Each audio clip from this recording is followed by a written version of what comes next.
Welcome back to the Anything, Everything, and Nothing at All podcast. It is I, your host, Christian Davis, and I am so excited to give you one more episode of the most stupid podcast to ever exist. Hey guys. Hey guys. If you are aware of what's going on in the world of cinema right now, you would know that that was a spot-on impression of Bill Skarsgård as Count Orlok in the new Nosferatu movie. Okay? And if you don't know, now you know. Because on this podcast, we learn about anything, everything, and nothing at all. And that, to me, is everything. Because let me tell you something about Nosferatu, okay? The original film, 1922, I didn't even know films existed back then, basically. Like, you're telling me people were making film in 1922? That's wild. It was the first, horror masterpiece of cinema to ever be made, basically. And so I watched it the other day. I had never seen a silent film before. And so I was really excited to jump in and, see what it's all about. Now, I loved it. Why did I love it? There was no talking, which I didn't think I would like, but I actually liked because you could tell the acting was not, super good. But the dialogue was written out in different frames. And so you can catch up with the story because they're giving you pieces of the dialogue here and there, but it's not so much dialogue. Because I feel like a lot of these newer movies are so filled with unnecessary dialogue that you start to lose the story. So what I appreciated about that 1922 Nosferatu is you didn't get distracted. You knew exactly what was going on all the time. They make it very obvious to you what's going on. And what they also did was they incorporated literature into the story. So it would be a piece of paper and it would be written about the vampires and all of that. And I thought that was really unique because it really lets you into that deeper, darker place that the film was trying to go. Now, I will say that Count Orlok in the 1922 film maybe had been scary for that day, but he just looked like a drug addict, strewn out. I don't know. That's what he looked like to me with really long fingers. So maybe it was scary, maybe it wasn't. I wasn't scared, but the music, this is what I really want to get to. Because the score of the 1922 film was incredible. And I couldn't I was trying to think is this written for this movie? Because it sounds like a symphony kind of, but I knew it wasn't. But it was really, really impressive the way that the composer was able to really get the director's intent into the movie through the music. And I'm trying to look up who that was because I forgot. Look at me not being prepared. Shocker. Josef van Wiesem. I don't know if that's right, but he did write the score, and it was a new piece of music for the film. The film is just over an hour, maybe a little bit more than that. And there's literally music in every single scene of this movie. If the music stops, you know something's happening, and you have to really focus in on what the actors are doing. And that was really effective. But it was really cool how there was music everywhere because there was no other sound happening. It was only the music. The music drove the narrative forward. Can I speak? The music drove the narrative forward so much that it made it so enticing. And that's a really, really unique thing about these silent films is that these composers really went all out to portray everything the director was trying to say. So that's the 1922 film. If you haven't seen it, go watch it. It's a really huge piece of film history. And like I'm not a big film like buff. Like I'm not like a cinematography guy or whatever, but I do love to watch movies, and this was a really unique perspective that I had never seen before. So if you haven't seen the 1922 version, it's not scary, so don't be afraid of that. But it's really unique and was the first kind of like horror on film, and it was really cool. So that's the first one. And um I am a horror movie fan. I love horror. But I'm going to put a caveat on that and say that I love horror, but not like demon possession horror. That's not really my thing. The Conjuring I can deal with, but anything that's further than that, it gets a little crazy for me because that is real stuff. And I don't know if I want to be inviting that, idea into my life because I don't need that. But the new Nosferatu really gave us a bunch of different perspectives about who Count Orlok was. Oh, my Xbox just went off. Black Ops 6 has updated. Yeah, let's go, baby. Anyway, so we got a lot of different opinions from the townspeople and the doctor and the girl who's being haunted by him and her husband who's going to have him sign a contract for a house he wants, I guess. And so there's a lot of different perspectives on who Count Orlok is. And so through the whole movie, you're trying to figure out exactly what or who he is. And when the husband goes to... So let me back up. I'm getting ahead of myself. Sorry, I'm really excited about it. It's really good. The wife, I'm not spoiling anything because if you know the story, you know the story. So there's a couple. The wife has been having these like really, really terrifying dreams about this person for her whole life. And it's kind of turned into this romantic sort of like yearning relationship between her and Count Orlok, who's Dracula. And so she's like battling that her whole life. And then she meets her husband. And that kind of goes away for a minute. He kind of like saves her from that romantic relationship because she enters a new one. And so they've been together not for very long. And he works for a real estate firm, if you want to call it that. And the guys are asking him like, hey, we have a client in Transylvania that I need you to go to him. He can't travel outside because he's really frail or whatever, but he wants a house to retire in. So can you take this contract and go to him to have him sign it? Fine. Okay. You're going to make a lot of money. It's really good for you. I know you want a new house. You're trying to build a family. So he's really invested because he wants that for himself. So he's like, fine, I'll take the journey. I've heard it's a little weird up there, but you know what? I really need the money. And so he goes up there, and I'm not going to go through the whole movie, but it's important to set it up. The whole time, like, we haven't seen Count Orlok yet at all. Like, we're almost like maybe a third, even maybe, I won't say a half, maybe a third way into the movie. We haven't seen him yet. All we've heard about him is that he lives in a castle. And so he goes up there to Transylvania and goes to the castle. Huge, beautiful, Gothic castle. And this movie does a really good job of like transporting you to the site.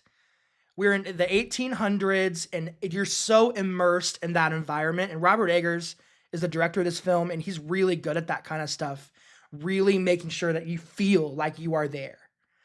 And this castle is just unreal. It's so creepy and Gothic and like so cool. And so he enters the castle, and Count Orlok, you never really see him. He's just this big figure with a big fur coat on. And he looks like menacing, but you never see his face. And so he's talking to him like this and blah, blah, blah. And it's really cool. Really, really cool voice. It's like arresting. Like your whole body clenches when he speaks. it like goes to the forefront of any audio that's present in the mix. Count Orlok's voice like right into your soul, and it's really, the effects that they did on his voice is really cool. And when you see him for the first time, it is just terrifying. It's so scary because he's like old and like open wounds. Like, it is intense.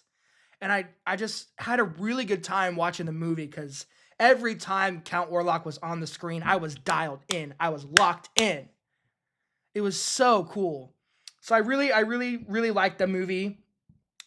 It was scary, but it wasn't like crazy scary. Like, there was maybe 2 jump scares, and even if that, there was one really dumb one that, you know what they do now. They like act like there's going to be a jump scare and it's a cat or something. But anyway, that's Nosferatu. Go see it if you haven't seen it. I would highly recommend you see it in theaters. But if you have a good home sound system, it's going to be really cool. You can crank that puppy up and it's really awesome. So highly recommend Nosferatu and the original. See them both. It's a good thing to do. People work a lot on these movies and do a lot of research, so they did a really good job with that. In the theme of entertainment, we have another movie to talk about, and that is, of course, Wicked. And I have seen it twice now, once in the theater and once at home. And I had not ever seen Wicked before. I've seen a couple other musicals. I've seen like maybe 2 Broadway musicals in my life. One was Les Mis and one was Cinderella. I did opera in college, but I've actually seen more opera than I have Broadway. But I mean, I was in more opera than I was in musical theater. But I do love musical theater. And so I had never listened to the soundtrack. None of that. I do remember, though, in 4th grade, my 4th grade teacher, Miss Mel, hey, if you're watching, you're the greatest teacher ever. She's still teaching. What a legend. She used to play Popular at school. And so I always remembered that about her class. She would play Popular and everybody would sing along to it. That's honestly the only thing I knew about it. I had watched The Wizard of Oz, of course, a lot, but never really, looked at Wicked. Honestly, the main reason I didn't is because of Idina Menzel. I don't think she's not my favorite voice ever, which is maybe a little controversial for you musical theater people out there, but it's just a little, she's not my favorite, okay? And I'm sorry about it. Actually, I'm not that sorry. So that's mainly the reason I didn't see it on Broadway or didn't, listen to it, because I don't really care for her voice.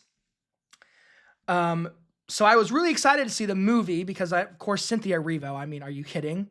One of the greatest voices of my generation, maybe my previous generation, the millennials. Is she a millennial? I don't know. She looks like she's 18, so I don't know.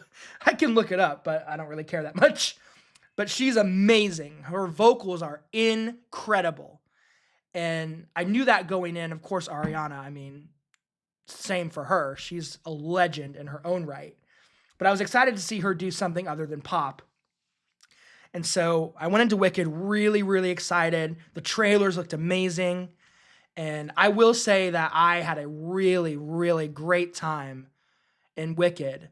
The John Chu, the director, is a great director because he really likes to take those scenes and the places you're in and really transport you to them. Like I was talking with Nosferatu earlier, they kind of are the same, like, feeling like you want to be immersed in that environment.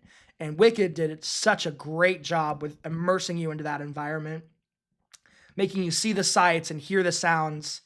And it was really cool the way that they did that. Yeah, some of the plot points were a little drawn out.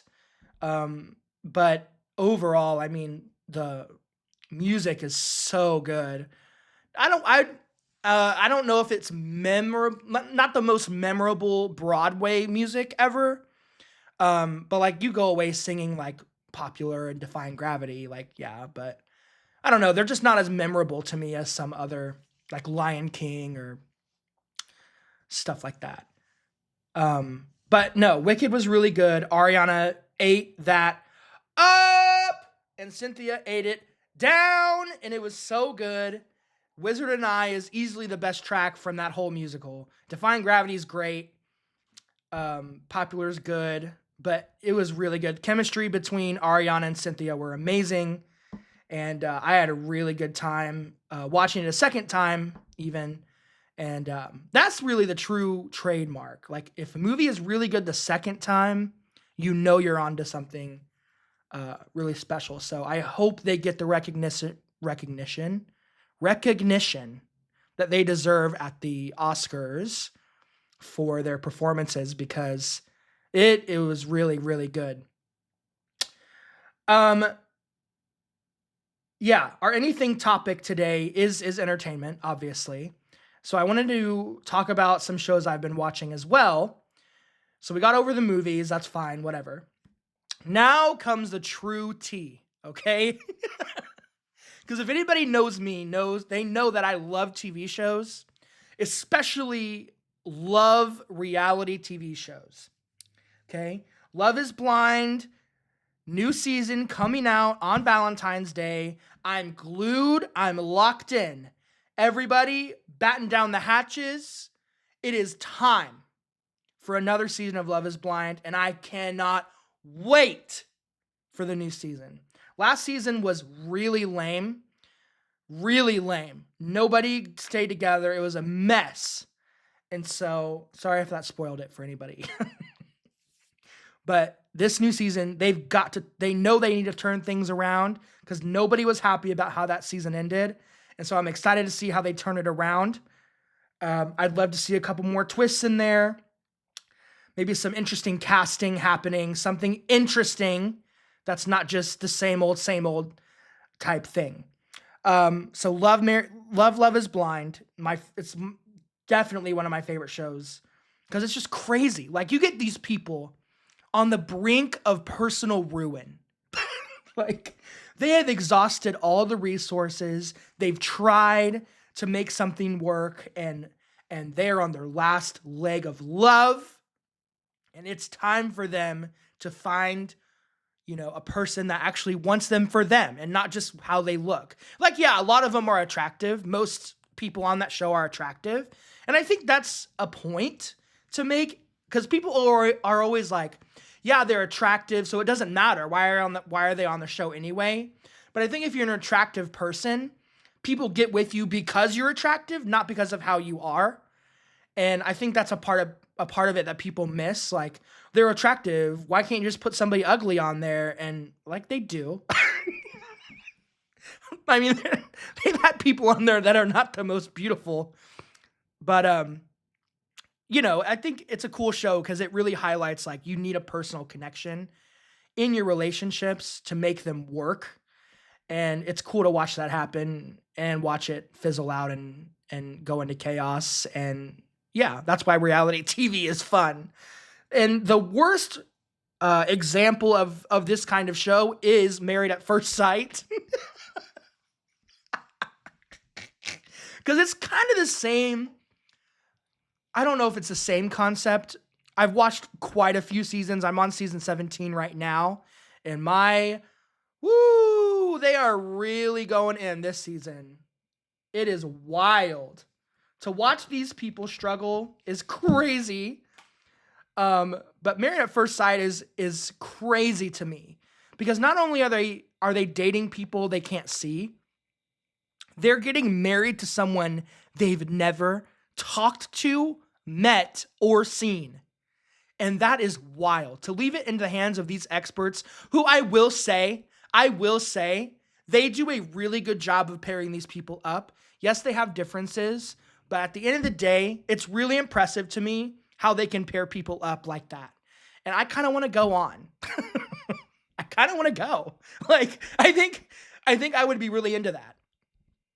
But I love Married at First Sight. It's so chaotic. It's so insane. Everybody's family is like either all the way like, yeah, great, yeah, woo. And of course, the other side of the family is like, what on earth are you doing right now? Like, what is happening? And so it's really cool to watch all of that happen, and it's crazy television. Like, it is wild. And so that's my TV. That's what's going on in TV right now. For me, I love it, and it's crazy. It is crazy. Because I haven't, in my life, I haven't had very many successful romantic relationships, if honestly, if any, for that matter. And so I love to watch people in them and like do it because I don't yet. So it's good to know the red flags beforehand in case something does arise, so I can point out the red flags because that's an important thing in a relationship. Okay, that's anything. We're 20 minutes in. We're doing great. Okay? Okay. A Diet Coke is needed, and I'm going to pull one out of the fridge and pop it open because we're about to get into everything, which is a topic of my choosing. Oh, wasn't that good? Mm-hmm. Oh, it's so good cold like that. Mm. Oh, yeah. Yep. By the way, I've noticed okay, I got two 12 packs from the States, and I hadn't had them in the fridge. I don't know why. I just had them like out in room temperature, and something wasn't tasting right to me. I'd put them in a glass with ice, and I would taste it and I'd be like, what is going on? Like, it tastes so different. And my, like, right out of the fridge just now, woo, baby! It hits so different. It's so different. You know what? I need to look that up, actually. Why does Diet Coke taste different cold with no ice? That's what I need to know. Because ice dilutes it. You know what I mean? It's the phosphoric acid. It gives Coke the tartness. Okay, well, there we go. If it's meant to be drunk cold, so the intensity of this acidity is diminished. Oh, okay. The phosphoric acid is the same pH as lemon juice. And so a cold Diet Coke doesn't taste as tart. But if you drink it warmer, it tastes more tart. Interesting. Okay. Back to business. Everything. This is a topic of my choosing. And I wanted to, go back to basics for me. It's the second episode and I'm saying go back to basics. I just notice a lot of the time people in my age group, the 20 to 30 age group, they're either starting college, getting out of college, starting a job, or really starting their career and it's going. I don't want to say I have a successful career because it just started, but I have found relative success in what I'm doing and I love what I do. And that's really important to me. Because this is my calling. Like, I love to teach, I love music, and I love to help kids grow their musicianship. And it's just really, it's the coolest job ever. And I know it's what I'm meant to do. And so it's really a blessing to be able to do what I do every day. And I want a lot of people to be able to step into that calling and understand like what that feels like. Cause it's so rewarding to have a job that you can like really excel at and really do well in and love it so much. So I wanted to take some time today to kind of, excuse me, to kind of share my story of how I got to where I am, because I think it might be helpful to a lot of people who might be struggling with what they want to do in life. When I turned 16, I lived in Texas at the time, and I grew up watching the Food Network a lot. Like all I watched was the Food Network growing up. You can ask my parents, they'll tell you literally once I turned like 11, 12, I hit it really hard. And I loved watching people cook. I loved watching people create masterpieces. Like Iron Chef was my go-to show.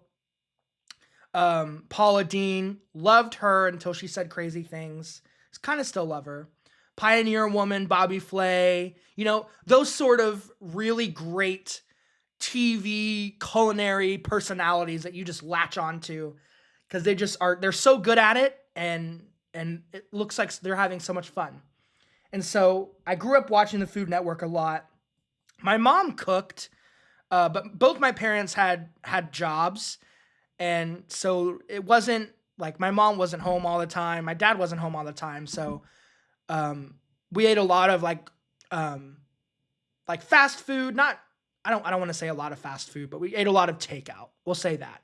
Or quick like sit down meals, nothing extravagant.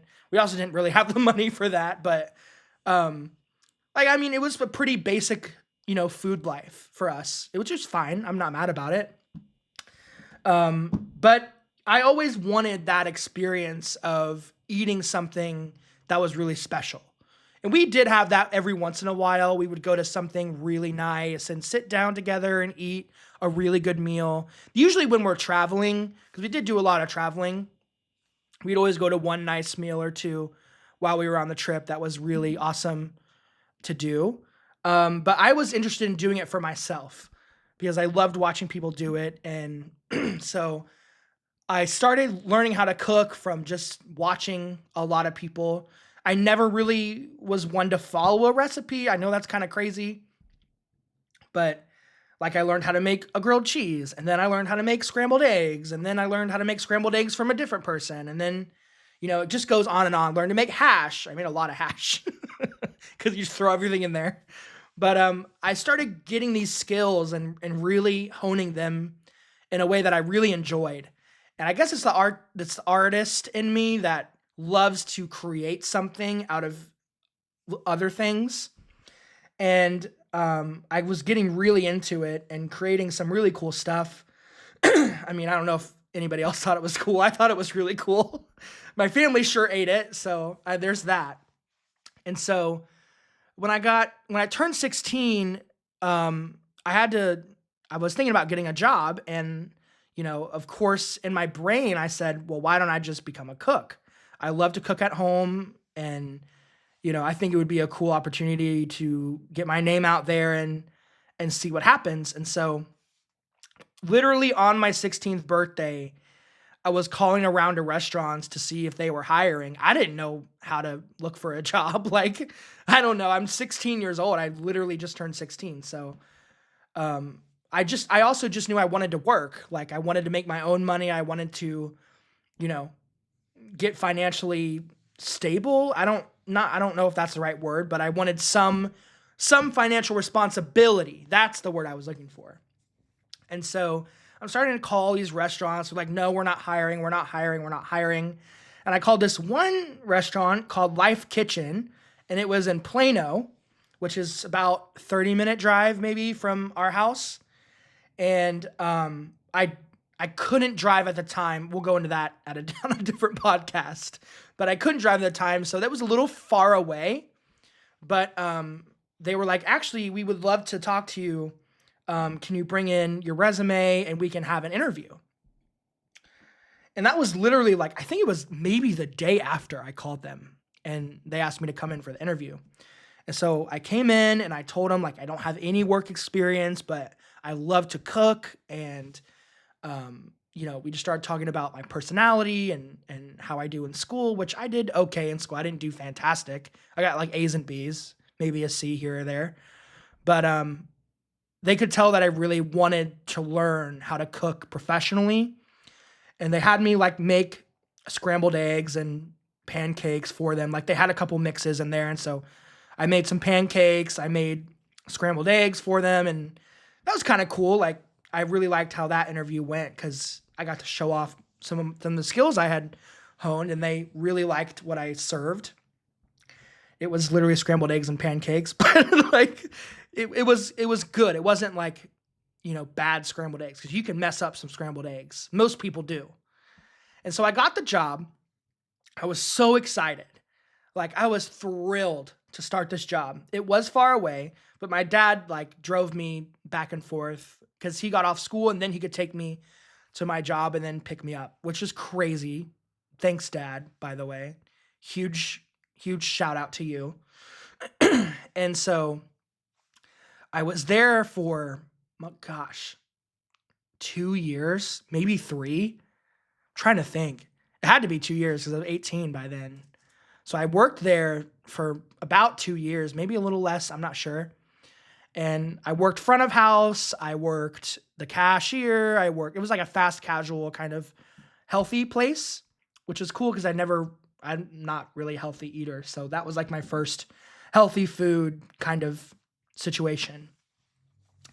And I worked there for a long time and loved it, and climbed up the ladder in the kitchen and was one of the good cooks at the restaurant. I worked expo as well, which I loved to work expo, getting the dishes out, cranking them out.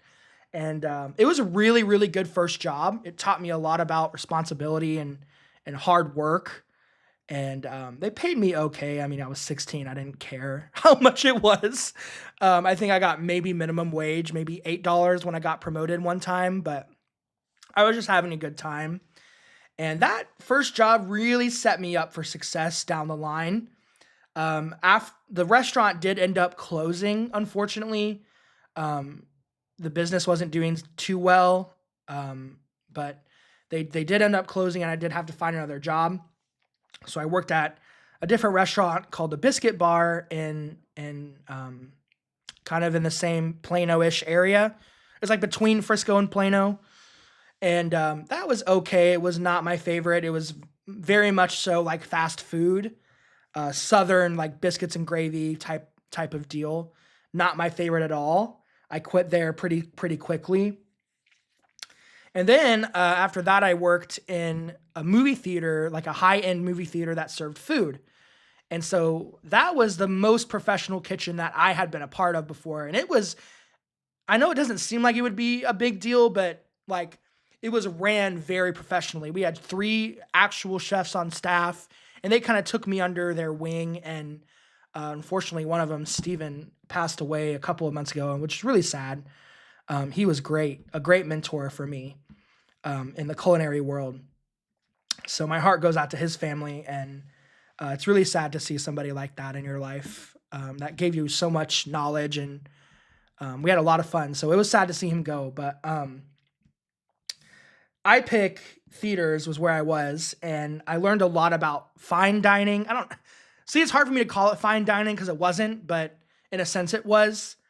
And we were doing, hundreds and hundreds of people a night. So it was very high volume, high stress. We worked really hard, and it was hard work. I loved that job. And I really grew as a cook in that position, and trying to, catch up to all the senior people that were there for a long time. And I kind of did establish myself as a decent person in that kitchen. They wanted me there, so that's an important thing. So the time did come when I started to look at what to do after high school. And I loved music. Band was, of course, my favorite subject. Like, I was a band as a life kid all the way. And so it was fun. I loved to make music. I didn't practice a lot. I was never the top. I was never doing all state. I was never, performance-wise, I was never the greatest, but I just loved playing with my friends, and my band directors were amazing. I had amazing, amazing, amazing band directors through my life. Mr. Caldwell was my first band director in middle school, and actually elementary school was Mr. Bush. Shout out to both of you for starting me. And they really, gave me a fierce love for music and trombone.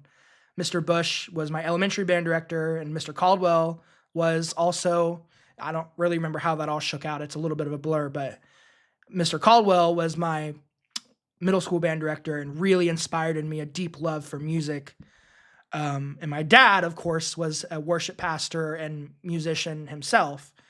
And so all those influences around me really kind of propelled me to want to be a band director or a musician of any sort. And so when it came time to make that decision, in high school, I was in a really successful band program at Independence High School in McKinney. Mr. Kanzler, shout out to you, my high school band director, was a legend, and we did really great things in the band program there. It was a newer school, kind of had to build the band program from the bottom up. And so he's been still a great influence in my teaching. I steal a lot of things from him. He just doesn't know. So thanks, Mr. Kanzler, for all that. And so I loved band so much, but I also had this deep desire for cooking and creating dishes and just getting better and better and better at cooking. So I did end up visiting a couple culinary schools and colleges. I did end up going to Lee University for music education. I just realized that cooking may not be the best career because it's so stressful and so, you never have time off and it's a lot. So I just decided music ed would be the best course of action for me.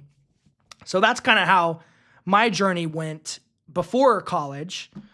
And after college, or during college, I worked in the Applied Studies office at the School of Music as a federal work study program.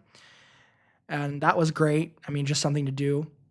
Dr. Warner is the best. Shout out to you. Sarah Philpott, Carla Hyder, my bosses were amazing. And I really learned some good organizational skills and some good Google Sheets skills and, really important skills for my career to be organized and, set people up for success. And so that was one job I had. I also worked at a hotel in Cleveland for about 2 years as front desk. And that really was challenging for me because I had never really worked in customer service before. I think I was pretty good at it. Of course, I knew the system really well at the front desk. And so if anybody ever had any problem, I could usually figure out how to fix it. So a lot of it was troubleshooting and, making guests happy. And I was actually pretty good at that job and really, really, really enjoyed it for the 2 years I was there. I also worked for a church in town, St. Luke's, and I sang in the choir there for a while. It was kind of on and off here or there. There was a couple reasons for that. That'll be in a different podcast. But that was really cool to do because I needed that spiritual growth. And it was a really, really, really amazing church community that I miss so much. I miss that church so much. It's really where I started to grow really close to my relationship with God and serve the church in that way. I also, after I left the hotel job as front desk, I worked as a bartender at another hotel in the area. And so I was able to kind of use my culinary skills in that way, which I loved doing that. I didn't come from a family of people that drank, but I really enjoyed the culinary aspect of bartending. And so all of those jobs really prepared me really well to do whatever I wanted to do after college. And they each of them gave me different skills that I use every day. But I think it's important to note that, in life, you need to be enjoying your work. I've never had a job I didn't want to be at. Of course, there's days you don't want to be there, but I mean, I still have that. Even I have the dream job of my life for right now, and I love my job. Sometimes I'm frustrated that I have to go, but that's every job, But, it's important to have a job that you can really sink your teeth into. Nosferatu reference. Sink your teeth into every job you do. And it's just really important that you find a job that you love to be at and that you're honing skills because if you just are doing a job to do a job, you're not going to get much out of it. But every job, I made sure that every job that I ever had was purposeful and that I wanted to be in. I was learning things, I was doing things that were furthering me as an individual and that weren't just like rote, you know, dumb things that weren't challenging me as an individual. And I feel like a lot of people my age right now are in this space where they have a degree but no skills. And that's difficult to come to terms with for a lot of people because they've been working so hard on getting their degree that they didn't think about what other skills you need to actually be successful in life. And, that I can see how that could be really frustrating to get to the end of your college career with a degree, but then realize, oh crap, I have no skills. I have no career background. I have, nothing to show. Like a piece of paper is a piece of paper, but do you have the skills necessary for a job? Do you have the organizational skills necessary to complete tasks on time? Do you have a history of people that can tell me they're a hard worker, they're organizational, or they're organized, they're respected by their peers? And so a lot of people get into trouble when they graduate school with very little work experience because nobody can vouch for you except for your professors who have only seen you in an educational setting and not working at an actual job. So if you're in college and you're listening to this and you don't have a job right now, I highly encourage you to get out there and do something that you like to do. Because that's really, if you don't like to do it and you're in school, that's a recipe for disaster. And I've seen it happen a lot. You can be so miserable if you're in college full time and you have a job you hate. That's a recipe for disaster. And I've seen it quite a bit. So I would challenge you to really sink your teeth into a job that you like. You can get it. If you're ambitious enough and you find that job that you're like, hey, I really like to talk to people. Oh, why don't you become a customer service person? I really like to help people. Okay, work at, a grocery store. I don't know. Like, there's different ways to figure out what you want to do. And it's better to just go into something that you think might work. You can always withdraw. And that's a normal part of life. But I will say as a caveat to that, I made sure that the jobs that I had, I stayed in for a while, especially at the beginning. And that seemed to have really helped me in my search for the job I have now because they saw that I had previous work experience for a period of years, or I didn't stop. I mean, I basically didn't stop working from the age of 16 to 22 or 23 or whenever it was that I graduated. And so I just think that's really important to discuss and I kind of share my wisdom in that.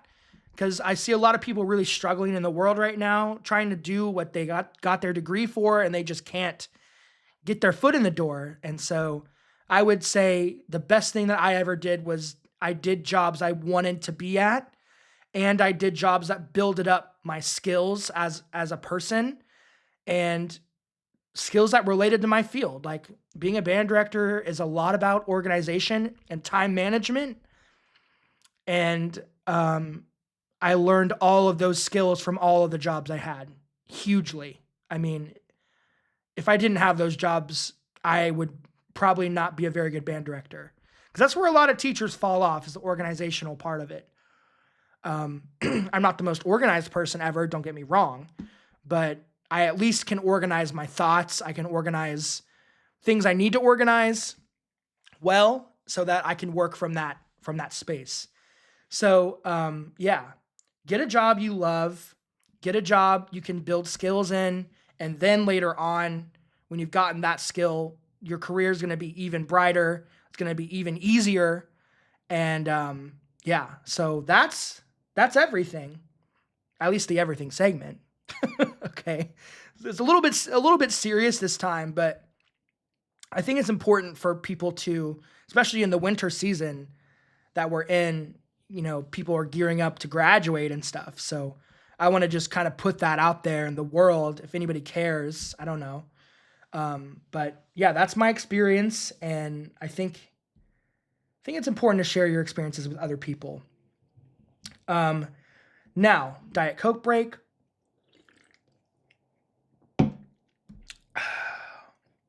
Nothing at all. So I have nothing written for nothing at all. So what we're going to do, we're going to go online and I'm going to see what's going on. Let's go random word generator. Let's see what pops up on here. This might be really, really bad. So hang with me, everyone. Here we go. Random word generator. Let's go 5 random words, just to give us a good space to work with. Ooh. Okay, the 5 words are so, S-O, pig, tip, unpleasant, and am. I can work with that. We're going to skip so, but I do say so a lot. If you know me, I say so. I say so a lot. In my teaching, I say it tons. I need to get better at that. Pig is the next one. Now, I'm going to take this in the culinary route because I don't want to be derogatory to people, and that's not cool. People that use that in a derogatory term are not cool. And so I love pork a lot, okay? In Korea, where I live, again, you know this, we eat a lot of pork. Lots of pork and lots of chicken. But I eat more pork here than I've ever eaten in any other country by a long shot.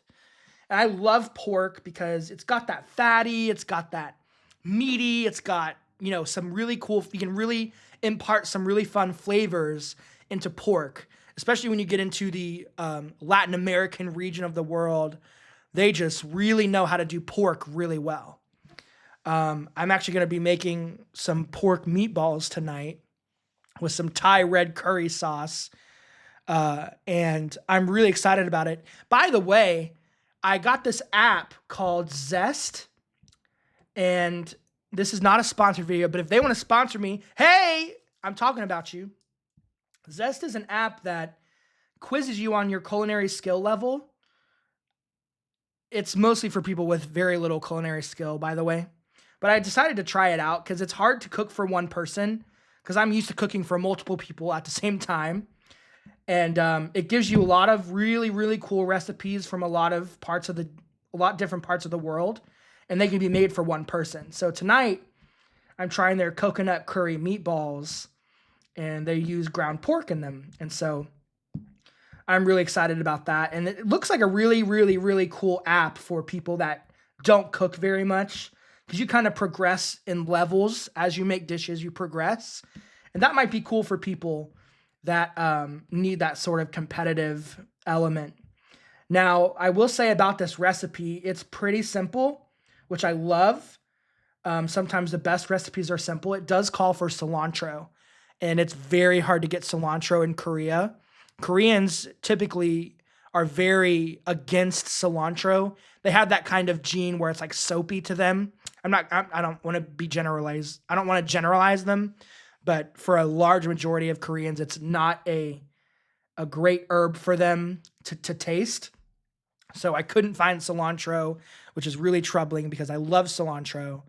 Also, all the grocery stores are closed right now because it's Solal, Chinese New Year. And anyway, I'm really excited about this recipe. I'll let you guys know how it goes. I have 1, 2, 3, 4, 5, 6, 7 different recipes to try. And they're very simple and they look really good. Gyro lettuce cups, I'm really excited about that one. Guyanese chicken and rice, that's definitely new. Jamaican jerk shrimp, huevos rancheros. I'm really excited about these. So I'll let you guys know how it goes if I end up amending the recipes or anything from somebody that knows like their way around flavor and all of that. I'm curious to see how they do just by themselves. But yeah, pig is great. Pork is great. We love bacon. It's hard to get bacon here.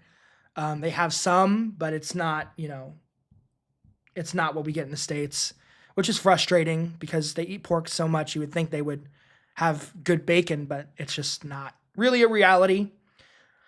Pork belly. I mean, there's nothing better than pork belly. Okay. Anyway, tip. Tip is the next word. TIP, tip. Now, when I was in the States over Christmas, I was flabbergasted by how much tipping is going on. We are in a tipping crisis as America. It's really bad. And it's to the point where people are getting really upset about it, and it's right. They should be upset about it. Because here's the deal with tipping. Why am I paying your wage as a customer? That's a power imbalance that I don't agree with. As a cook, maybe, dare I say, as a chef, it's a power imbalance that I don't enjoy. We as the restaurant, I'm gonna put myself in that headspace.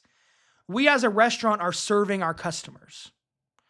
We have the ability to make them food, and they're gonna pay us for that service.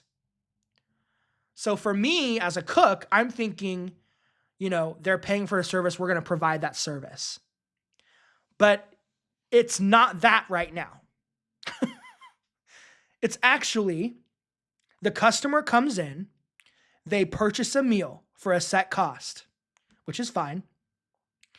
And then they pay based on how that meal was. Where else in society do we base things off of our own perception as far as money goes?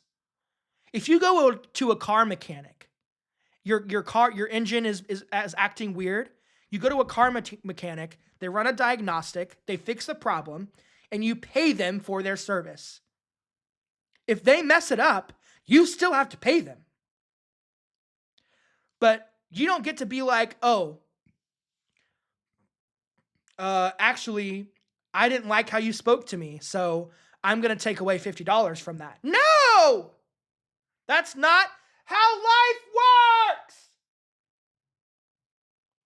That's not how it works! Okay? So this whole tipping thing has gotten really out of control. And it's really frustrating. It's frustrating for everyone involved. And this is what's crazy about it. The craziest part about it is that nobody likes it. The workers don't like it. The customers don't like it. The restaurants don't. Well, they might like it a little because it cuts their wage cost. But come on. Are you really going to sit here and not pay somebody a livable wage? Are we really doing that in this time in America? It's unbelievable to me that you can sit there and not pay them a fair wage because you hope that people enjoy their company. What is that? Quite literally, what is that? I don't understand. You go to Europe, they treat you like absolute garbage. They treat you like utter trash. But you have to pay. You're paying for the service. You're not paying for people to be nice to you, to refill your Diet Coke. Like in Korea, when you go out to eat, they're nice, somewhat maybe. But you have to call them if you want something. There's usually a button on the table. You push the button, they come to you. Whatever you need, they'll get it for you. But it's not like this overbearing, is everything okay? Did everything come out right? Can I get you another water? Can I get you another Diet Coke? It's not that. And that's perfect. That's a perfect way to eat. I don't want to be interrupted. We're having a conversation. We're having deep conversations. Okay? And I don't want you interrupting my conversation because you want a bigger tip. Bro, it's really obnoxious. And it's frustrating because I feel like people deserve better than that. People that are servers, people that are bartenders. I was a bartender, but I made $10 an hour. And so I never expected a big tip, but when I got one, that was really encouraging. So it puts the burden on the customer to give the servers the wage they deserve, and that's not fair. It's a power imbalance that I don't appreciate at all. And I really hope America comes out of that mindset because it's so ingrained in restaurant life. And I hope somebody does something about it soon. I mean, the Trump administration did just pass no tax on tips. I don't know. Okay, I don't know if they passed it, but they're talking about it. That's a really big deal, you guys.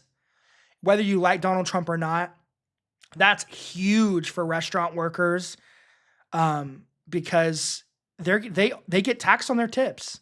And that's not, that's not really fair because that's their wage. Like their wage is already being taxed. It's $3 an hour. And then you're going to tax their tips on top of that. That doesn't seem fair. And so I'm glad the Trump administration is doing something about it.